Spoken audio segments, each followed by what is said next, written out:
1825 সালের এক রাত রাজস্থানের একটি গ্রাম পুরোপুরিভাবে খালি হয়ে যায়।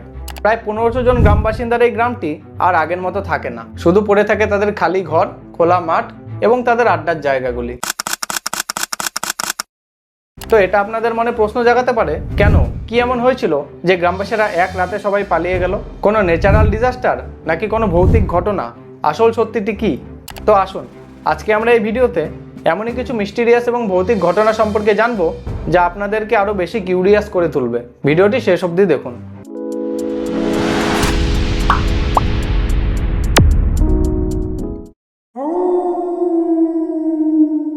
কুলধারা এটি রাজস্থানের জয়সলমের জেলার একটি গ্রাম। এই গ্রামে মূলত পালিওয়ার ব্রাহ্মণেরা বসবাস করতেন। ঠিক 1825 সালের এক রাতে গ্রামটি পুরোপুরিভাবে খালি হয়ে যায়। তো এই ঘটনা নিয়ে অনেক পৌরাণিক কাহিনী তৈরি হয়েছে। অনেকে বিশ্বাস করেন এই গ্রামে সলিম সিং নামে এক ভয়ঙ্কর এবং দুশ্চরিত্র মিনিস্টার থাকতেন। তিনি এই গ্রামের প্রধানের মেয়েকে জোর করে বিয়ে করতে চেয়েছিলেন। প্রধান এতে রাজি হননি এবং তার ফলে তিনি সমস্ত গ্রামবাসীদেরকে হুমকি দেন যে এর পরিণাম কিন্তু ভয়ঙ্কর হতে পারে। পরিস্থিতির চাপে পড়ে গ্রামবাসীরা রাতারাতি একটি মিটিং ডাকেন এবং নিজেদের প্রাণ বাঁচাতে তারা এই গ্রাম ছেড়ে অন্য গ্রামে পালিয়ে যান। কিন্তু যাওয়ার আগে তারা অভিশাপ দিয়ে যান যে ভবিষ্যতে যদি কেউ এই গ্রামে এসে বসবাস করতে চায় তাহলে তাকে অনেক কষ্টের সম্মুখীন হতে হবে এবং অশরীরী আত্মা তাকে সবসময় তাড়া করবে।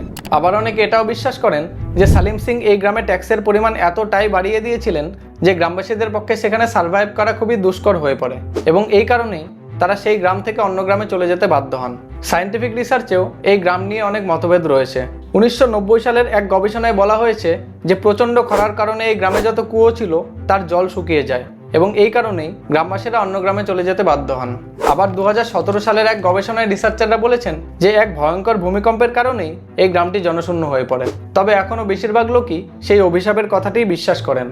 तो बोला कि ये गांव में कोई बीजा दूसरा रहेगा तो दुख ही पाएगा, सुख नहीं पाएगा, दुख पाएगा, सुख नहीं पाएगा। অভিশাপের সত্যতা নিয়ে মতভেদ থাকলেও স্থানীয়দের মনে এই অভিশাপ এতটাই ভয়ের সৃষ্টি করেছিল যে সন্ধ্যার পরে সেখানে কোনো লোক যেতে ভয় পায়। हमारे बूढ़े लोग कहते हैं कि यहाँ पर भूत वगैरह यहाँ पर रात को नहीं जाना। এই মিস্টিরিয়াস ঘটনার কারণেই 2010 সালে গভর্নমেন্ট অফ রাজস্থান এই গ্রামটিকে একটি ট্যুরিস্ট স্পট হিসেবে ঘোষণা করে। বছরের বিভিন্ন সময় বিভিন্ন ট্যুরিস্টরা এই গ্রামে আসেন। তাদের অনেকেরই মতে এই গ্রামে সত্যিই একটি ভুতুড়ে আবহাওয়া রয়েছে। এই গ্রামের মাটির বাড়ি, ভাঙা দেওয়াল, ভেঙে পড়া ছাদ সবকিছুতেই যেন এখনো একটি দুঃখ লুকিয়ে আছে। অনেকে এটাও বলেছেন যে সবসময়ই তাদের যেন মনে হয় কোনো অশরীরী আত্মা তাদেরকে ফলো করছে। প্রায় আরও একটি সিমিলার অ্যাবান্ডন প্লেস রয়েছে রাজস্থানেরই আরেকটি জেলা আলওয়ারতে। হান্টেড এই প্লেসটির নাম ভানগড় ফোর্ট। জায়গাটি এতটাই ভুতুড়ে যে সন্ধ্যার পর এখানে প্রবেশ strictly prohibited. In fact archaeological society of ইন্ডিয়ার তরফ থেকে এখানে একটি সাইনবোর্ডও টাঙানো হয়েছে। এটিতে লেখা আছে যে সন্ধ্যার পর কাউকে যদি এখানে প্রবেশ করতে দেখা যায় তার বিরুদ্ধে লিগাল অ্যাকশন নেওয়া হবে। কিন্তু কি আছে এই ফোর্টে? কেনই বা এত স্ট্রিক্ট রুলস? চলুন দেখা যাক এর পিছনের মিস্টিরিয়াস হিস্ট্রি। 17th সেঞ্চুরিতে রাজা মাধব সিং এই ফোর্টটি নির্মাণ করেন। ফোর্টটি এখন ধ্বংসস্তূপে পরিণত হলেও সেই সময় এর সৌন্দর্যের কোনো পার ছিল না। ফোর্টটির ধ্বংসের কারণ হিসেবে সময়ের সাথে সাথে বিভিন্ন লোককথা তৈরি হয়েছে। অনেকের মতে এই ফোর্টের পাশে এক তান্ত্রিক বাস করতেন। সেই তান্ত্রিক আদেশ দিয়েছিলেন যে তার ঘরের ওপর যেন কোনো রকমের ছায়া না পড়ে। যদি ছায়া পড়ে যায় তাহলে এই ফোর্টটি ধ্বংস হয়ে যাবে। কিন্তু এর কিছুকাল পরেই এই ফোর্টে এক স্তম্ভ তৈরি হয় এবং এই স্তম্ভের ছায়া সেই তান্ত্রিকের ঘরের ওপর সোজাসুজিভাবে পড়ে এবং তার অভিশাপের কারণেই এই ফোর্টটি ধ্বংস হয়ে যায়। অনেকে আবার এটাও বিশ্বাস করেন যে ভানগড়ে সিংঘিয়া নামে এক তান্ত্রিক থাকতেন যিনি ব্ল্যাক ম্যাজিক ইউজ করে লোকজনের অনেক ক্ষতি করতেন। এই সিংঘিয়া ভানগড়ের রাজকুমারী রত্নাবতীর প্রেমে পড়ে যায়, কিন্তু তিনি জানতেন যে রত্নাবতী কখনোই তার এই প্রেমকে অ্যাকসেপ্ট করবে না। রত্নাবতীর মনেও যেন তার জন্য প্রেম ভাব তৈরি হয়, এই জন্য তিনি একটি লাভ ম্যাজিক পোশন বানান এবং সেটি রত্নাবতীকে সার্ভ করেন। ম্যাজিক লাভ পোশন হলো একটি মিস্টিরিয়াস লিকুইড। এটা যে পান করবে তার মনে যে খাইয়েছে তার জন্য প্রেম ভাব তৈরি হয়। কিন্তু রাজকুমারী রত্নাবতী এই ব্যাপারটি বুঝতে পারেন।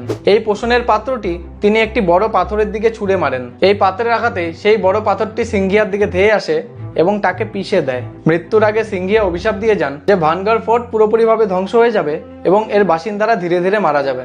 এর কিছুদিন পরে আজবগড়ের সঙ্গে ভানগড়ের যুদ্ধে এই ভানগড় ফোর্টটি ধ্বংস হয়ে যায় আর এখানকার অধিকাংশ বাসিন্দাই গণহত্যার শিকার হয়। যারা বেঁচে যান তারা ধীরে ধীরে এই গ্রাম ছেড়ে অন্য গ্রামে চলে যায়। অ্যাপ্রক্সিমেটলি 1783 সাল নাগাদ ভানগড় পুরোপুরিভাবে জনশূন্য হয়ে পড়ে। আবার কিছু রিসার্চারদের মতে প্রাকৃতিক কারণেই এই ফোর্টটি ধ্বংস হয়েছে। তারা বলেছেন যে এই সব ভূতুরে কাহিনী নিতান্তই একটি কল্পনা এবং একটি সাইকোলজিক্যাল ব্যাপার। আবার অনেক রিসার্চার বিশ্বাস করেন যে অতীতে ঘটা কোনো যুদ্ধের কারণেই এই ফোর্টটি ভেঙে যায়। একপাশে পরিত্যক্ত ধ্বংসাবশেষ এবং অপর পাশে ভৌতিক কাহিনী, এই সব মিলেমিশেই একটি মিস্টিরিয়াস আবহাওয়া এই জায়গাটি সৃষ্টি করে। তবে স্থানীয়রা কিন্তু বিশ্বাস করেন এই জায়গায় সত্যিই ভৌতিক কিছু রয়েছে। তাদের মতে সন্ধ্যা নামার পরেই এই ফোর্টে অদ্ভুত আওয়াজ, শব্দ, চিৎকার ও তান্ত্রিকের মন্ত্রজাপ শোনা যায়। কেউ বলেন সন্ধ্যার পর সিংহিয়া রত্নাবতীর খোঁজে বের হয়, আবার কারো মতে মৃত বাসিন্দাদের আত্মা মুক্তির পথ খুঁজতে থাকে। এই সমস্ত কারণের জন্যই কুলধারা এবং ভানগড় মানুষের মনে এক ভয়ের জায়গা করে নিয়েছে। কুলধারা গ্রাম এবং ভানগড় ফোর্ট দুটিই এখন পরিত্যক্ত। এর পেছনে আসল কারণটি কি, আপনাদের কি মনে হয় কমেন্ট করে আমাদের জানান। আর আপনি যদি সেখানে গিয়ে থাকেন তাহলে অবশ্যই আমাদেরকে সেই অভিজ্ঞতা শেয়ার করুন। যদি এই ভিডিওটি আপনাদের ইনফরমেটিভ লেগে থাকে তাহলে লাইক করুন, শেয়ার করুন এবং এই ধরনের আরও মিস্টিরিয়াস কন্টেন্ট শোনার জন্য আমাদের চ্যানেল বং নেটওয়ার্ককে ফলো করুন। ধন্যবাদ।